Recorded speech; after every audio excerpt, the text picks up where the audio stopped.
I'm Dr. Richard Fry, consultant integrative child psychiatrist, formerly a GP, and I've been in practice for nearly 40 years.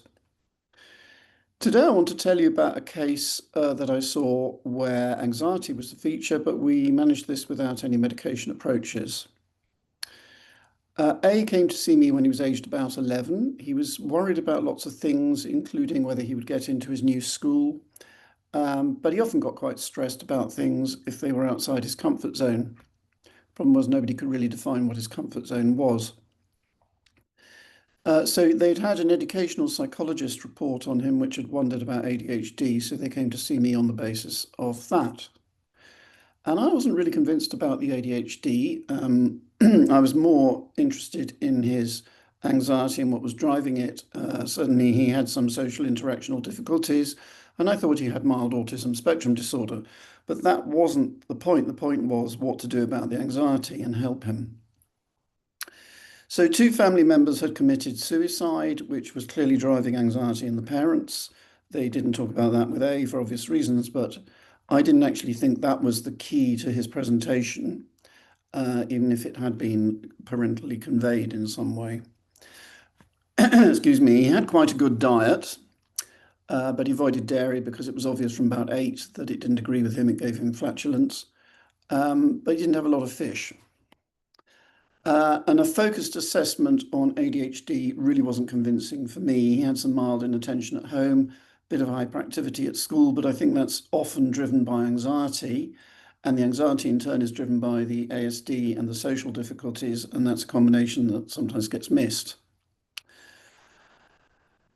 So his sleep was a bit difficult. It wasn't terrible, but it could have been better. And so he wasn't running at full energy levels.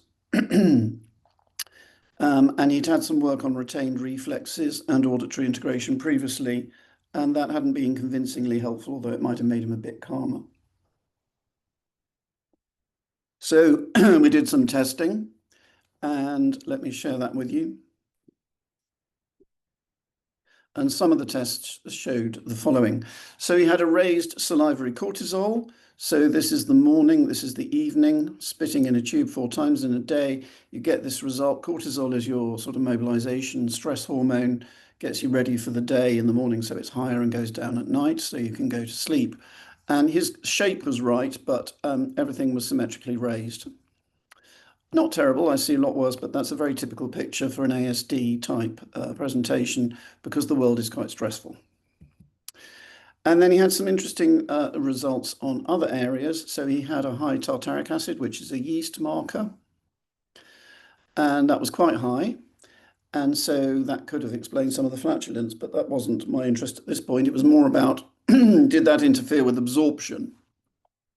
Because if you're already vulnerable in other ways because of your setup and you have yeast and you have poor absorption, then you don't get the stuff in to make you neurotransmitters that allows you to function properly.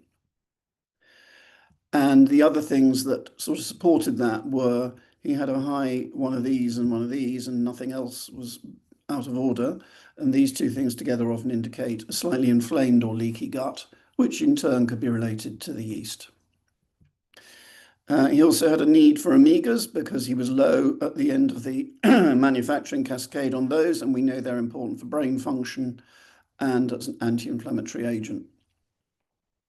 And then looking at his genes, which is his template for how he interacts with the world, we found he had on his GABA pathway a raised activity ALPL gene. What does that mean? Well, GABA is relaxing and inhibitory and calming and tends to reduce anxiety. And glutamate here is exciting and stimulatory, and you need a balance between the two. And the ALPL upregulation here, you might think would give you more of this, but actually what it tends to do is suck up the cofactor B6. Purple things are cofactors that help. And then you end up with a relative deficiency of B6 for your needs. It may also decrease zinc, but that's not what we were focusing on here. And then on his methylation transsulfuration pathway, where you make glutathione, which is the sort of master dustbin lorry going around your body and clearing up all the mess and toxins, he was slow. So again, this CTH was downregulated and the cofactor is B6. And here his GSS was slightly slower than it might be. So he might struggle to get rid of his rubbish, as it were. So that was what we found, and that's what we decided to focus on. We didn't really want to go down the medication route. Parents weren't keen, I wasn't keen. And so we settled his cortisol with some magnesium so he could sleep a bit better. We supported his omegas, and we supported his GABA with B6 to try and make him calmer, and we sorted his yeast out with some supplementation and work on the gut. He also had a small amount of focused CBT for anxiety. He got into his school, he's settled well there, he's happy, and he's doing very well. More soon.